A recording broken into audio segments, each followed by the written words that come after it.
Hello guys, I'm Hassan Yusuf Qadri and I'm your instructor for history। अच्छा जी, मैं आप लोगों के साथ दूसरी वीडियो के साथ हाजिर हूँ, जो कि मैंने आपसे वादा किया था कि राउंड टेबल कॉन्फ्रेंस सीरीज की ये सेकंड वीडियो है। This is for RTC 2। हमने राउंड टेबल कॉन्फ्रेंस 1 कर ली थी, उसके सारे स्टेटस को समझ लिया था। राउंड टेबल कॉन्फ्रेंस 1 की सक्सेसेस एंड फेलियर्स को हमने देख लिया था कि क्या उसमें डिस्कस हुआ, क्या फेलियर हुआ। और फिर मैंने उसी वीडियो में आपको बताया था कि हम RTC 2 यानी राउंड टेबल कॉन्फ्रेंस 2 के बारे में डिस्कस करेंगे। So here it is. Round table conference 2 जो है वो सितंबर 1931 में स्टार्ट हुई और दिसंबर 1931 के अंदर ही एंड हो गई। ठीक हो गया। अच्छा, ये लंदन के अंदर हुई थी ऑब्वियसली। पार्टिसिपेंट्स के बारे में मैं बताऊं तो इस बार आपके लिए एक गुड न्यूज है, क्योंकि इस बार पार्टिसिपेंट हमारे पास गांधी साहब हैं। जैसे कि राउंड टेबल कॉन्फ्रेंस 1 के अंदर पूरी इंडियन नेशनल कांग्रेस जो है वो जेल के अंदर थी बिकॉज ऑफ सॉल्ट मार्च, जो कि एक सिविल डिसोबीडियंस उन्होंने स्टार्ट की हुई थी। लेकिन अब खुशखबरी ये है कि भाई ये जेल से बाहर आ चुके हैं। तो इसके पीछे एक राज है, जिस राज का नाम है गांधी अर्विन पैक्ट, जो हम आगे जाके पढ़ेंगे। लेकिन खैर ये समझ जाइए, ये खुशी की बात समझ लीजिए कि गांधी साहब ने सेकेंड राउंड टेबल कॉन्फ्रेंस जो है वो अटेंड की। खैर आपकी इस खुशी में रंग में भंग में आगे जाके डाल दूंगा। दूसरा आते हैं British prime minister sir Ramsay McDonald. इनका नाम तो आपको याद हो ही गया होगा अगर आप RTC 1 देखते हुए आ रहे हैं तो। प्रिंसली स्टेट से हमारे पास राजा महाराजा भी आए थे इसके अंदर। AIML से, ऑल इंडिया मुस्लिम लीग से जिन्ना साहब थे, सर आगा खान 3 थे एंड अल्लामा इकबाल साहब थे।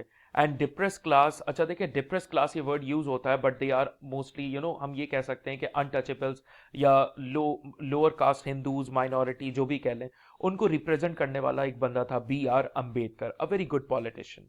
ठीक हो गया। खैर हम ये डिस्कस करते हैं कि RTC 2 के अंदर बेसिकली डिस्कस क्या हुआ। ठीक है, हमें डिस्कशन देखने हैं। डिस्कशन ये हुआ कि देखिए मैंने आपको बोला था ना अभी थोड़ी देर पहले कि मैं रंग में भंग डाल दूंगा। आइए भंग डालता हूं। गांधी साहब आए तो सही, ये तो हमारे लिए एक गुड न्यूज थी कि गांधी साहब ने RTC 2 जो है वो अटेंड की। लेकिन गांधी साहब ने आते ही के साथ क्लेम ये कर दिया कि भाई कांग्रेस जो है पूरे इंडिया को रिप्रेजेंट करती है। ओ भाई कैसे करती है पूरे इंडिया को रिप्रेजेंट? बाकी क्या चने बेचने आए हुए? पूरे इंडिया को रिप्रेजेंट नहीं करती थी भाई गांधी साहब की कांग्रेस। और भी पॉलिटिकल पार्टी थी, इंडिविजुअल लोग थे, प्रिंसली स्टेट थी, तो पूरे इंडिया का बोलना जो है ना वो बनता नहीं था। और साथ ही साथ उन्होंने बोल दिया माइनॉरिटीज को कोई प्रॉब्लम ही नहीं है, माइनॉरिटीज तो बिल्कुल आजाद है, माइनॉरिटी का तो कोई मसला ही नहीं है। ठीक हो गया। मैं गांधी साहब को गलत नहीं बोल रहा, लेकिन जाहिर सी बात है कि भाई इस तरीके से तो नहीं कह सकते ना कि भाई पूरे इंडिया को ही रिप्रेजेंट करेगी कांग्रेस, कोई माइनॉरिटी का मसला ही नहीं है, जबकि सबसे बड़ा मसला माइनॉरिटी का आगे जाके डिस्कस होगा। अच्छा, मुस्लिम्स और अदर माइनॉरिटी लीडर्स जो थे उन्होंने अग्री नहीं किया, उन्होंने बोला भाई ऐसे कैसे, हम तो मानते ही नहीं है इस बात को। अच्छा, गांधी साहब का एक तो एटीट्यूड भी इतना था, स्टबर्न हुए वे, बिल्कुल ही रूड एटीट्यूड उन्होंने शो किया, जो कि दूसरों ने पसंद ही नहीं किया। मतलब जाहिर है भाई अगले बंदे भी लीडर्स हैं अपनी, मतलब हर कोई यहाँ पर बड़ा बंदा बैठा हुआ था, कोई हल्का बंदा तो बैठा नहीं था। तो गांधी साहब ने जब ऐसा एटीट्यूड शो किया तो अगले की तो फिर जाहिर है इस पर हटेगी ही हटेगी। तो लोगों को पसंद नहीं आया। बल्कि मैं ये बताऊं आपको कि जिन्ना साहब तो उठकर चले गए थे कि भाई ये किस किस्म की बदतमीजी है, मतलब हमें कहाँ बुला लिया गया। समझ गए? जिसकी वजह से मैं ये कहूंगा कि ज्यादा सक्सेस हमें हासिल नहीं हुई RTC 2 में। सही है, एक तरीके से फेलियर ही है। लेकिन एक चीज जो अच्छी हो गई वो ये थी कि भाई सिंध, उड़ीसा और NWFP, जिसको नॉर्थ वेस्ट फ्रंटियर प्रोविंस कहते हैं, इसको फुल प्रोविंशियल स्टेटस दे दिया गया कि भाई पूरा प्रोविंस है ये। एक चीज हो गई। लेकिन गांधी ने अगेन बोला भाई नेहरू रिपोर्ट को पकड़ के लटक गए थे वो, कि 1928 वाली नेहरू रिपोर्ट को इंप्लीमेंट किया जाए। और गांधी सेपरेट इलेक्ट्रेट, खास करके अनटचेबल्स, जो कि BR अम्बेडकर साहब कह रहे थे कि भाई लोअर कास्ट हिंदूज को भी सेपरेट इलेक्ट्रेट दो, गांधी साहब ने साफ सुथरा मना कर दिया कि भाई हो ही नहीं सकता, हम सेपरेट इलेक्ट्रेट देंगे ही नहीं। लेकिन फिर इनके मसले को सुलझाया गया था और एक पूना एक्ट हुआ था 1932 के अंदर, उसमें ये दोनों बैठे थे और डिस्कस, मतलब इनके सेटलमेंट हो गई थी, अग्रीमेंट हो गया था। ठीक हो गया। अच्छा, अब रिजल्ट क्या निकला भाई? हम कहते हैं कि ये सक्सेसफुल नहीं थी, बट ब्रिटिश प्राइम मिनिस्टर ने इसके नॉट सक्सेसफुल होने वाली जो एक क्या कहेंगे उसको, एक साइंस थी, उसको हल करने के लिए कम्युनल अवार्ड्स प्रेजेंट करे। अब भाई साहब ये कम्युनल अवार्ड क्या है? कोई मसला नहीं, मैं बताता हूं आपको। देखें, communal award was presented by British prime minister sir Ramsay McDonald. Communal award Ramsay McDonald साहब ने प्रेजेंट किया। अच्छा, मकसद क्या था? Separate electorates for all the minorities, यानी हर माइनॉरिटी के बंदे को मिनिस्टर बनने का हक है।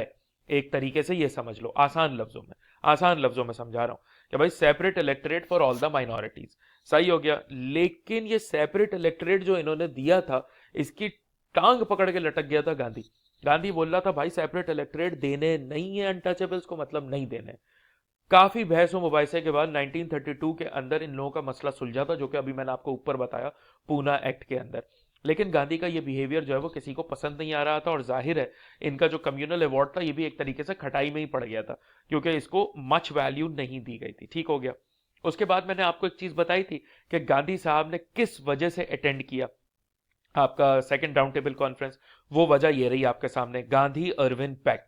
ये पैक्ट साइन हुआ था गांधी और लॉर्ड अर्विन के दरमियान। लॉर्ड अर्विन साहब वॉइस रॉय थे, वॉइस रॉय समझ गए, उस जमाने के वॉइस रॉय, यानी कि ब्रिटिशर की तरफ से भेजा गया एक बाप। अब ये चाहते थे कि भाई मैं वो बंदा बनूं जो कि गांधी, जिन्ना और बाकी तमाम लीडर्स को एक टेबल पे बैठाएगा। इस चक्कर में उन्होंने गांधी के साथ एक एग्रीमेंट किया, एक पैक्ट साइन किया। अच्छा, 10,000 बंदे आपका कांग्रेस के और ये सिविल डिसोबीडियंस के जो सपोर्टर्स थे वो जेल के अंदर थे, इंक्लूडिंग गांधी इटसेल्फ और जवाहरलाल नेहरू जो कि फ्यूचर प्राइम मिनिस्टर थे इंडिया के, वो भी, ये सब जेल के अंदर थे।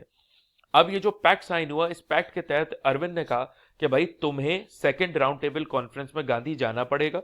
उसके बदले इसने क्या किया कि भाई गांधी ने अपनी सिविल डिसोबीडियंस, यानी जो सत्याग्रह, सॉल्ट मार्च वगैरह जो भी मूवमेंट थी, वो सारी मूवमेंट खत्म करी।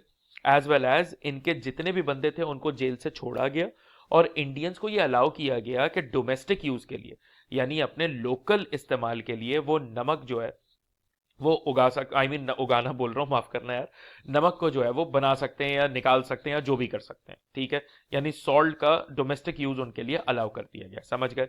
लेकिन फिर भी मैं एक बार दोबारा आपको दिखा दूं कि भाई सेकेंड राउंड टेबल कॉन्फ्रेंस में देखें काफी सारे लोग गए थे, हर कोई शामिल था, बड़े बड़े बंदे शामिल थे, लेकिन इनकी जो डिस्कशन थी या इसके अनसक्सेसफुल होने की जो मेन वजह आपके सामने है वो यही है कि गांधी साहब ये क्लेम कर रहे थे कि कांग्रेस पूरे इंडिया को रिप्रेजेंट कर रही है, माइनॉरिटी का कोई मसला नहीं है, और साथ ही साथ उनका एरोगेंट बिहेवियर।